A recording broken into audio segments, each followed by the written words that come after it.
মামা, যাবেন? এই মামা মানে আমি কি তোর মামা হই? ফারহান, তুমি তুমি রিক্সা চালাচ্ছ?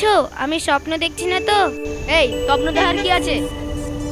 আর আমি কি রিক্সা চালাতে পারি না? তুমি না আগের বছর পরীক্ষায় ফেল করেছিলে?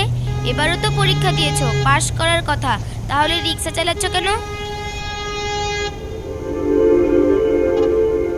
না, আমি পাস করিনি, আমার দ্বারা পাস হবে না। আমি জীবনেও পাস করব না। বারবার ফেল করছি দেখে আব্বা আমায় রিক্সা কিনে দিয়েছে, তাই আমি রিক্সা চালাই।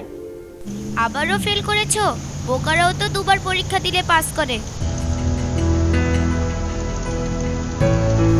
এক্স্যাক্টলি, বোকারাও বারবার পরীক্ষা দিলে পাস করে, কারণ আমি বোকা নয়, চালাক। আর চালাক মানুষেরা পড়াশোনা করে টাইম ওয়েস্ট করে না, তারা ইনকাম করে। কি সব আবল তাবল যুক্তি দেখাচ্ছ? আচ্ছা, এসব বাদ দাও, তো আমি তোমাদের বাড়ি যাব, আমাকে নিয়ে চলো। চলো। এই কি এই?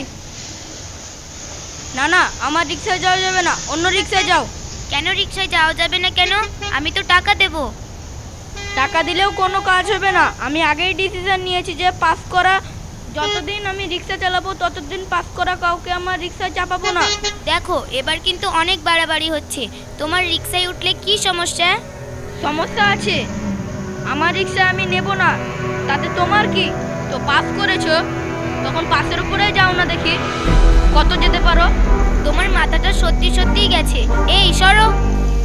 এই নামো বলছি। এই না না, হবে না। আমিও দেখবো তুমি আমাকে আটকাতে পারো কিনা। এই আমি রিক্সায় উঠে বসলাম। তাড়াতাড়ি চলো, আমার অনেক খিদে লেগেছে, বাড়ি গিয়ে খাবো।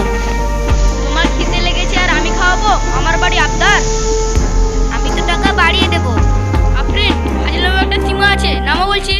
আজকে তোর হচ্ছে, তুই আগে আমার রিক্সায় চাপ। ঠিক আছে, চালাচ্ছি। যে ঝামেলায় পড়লাম।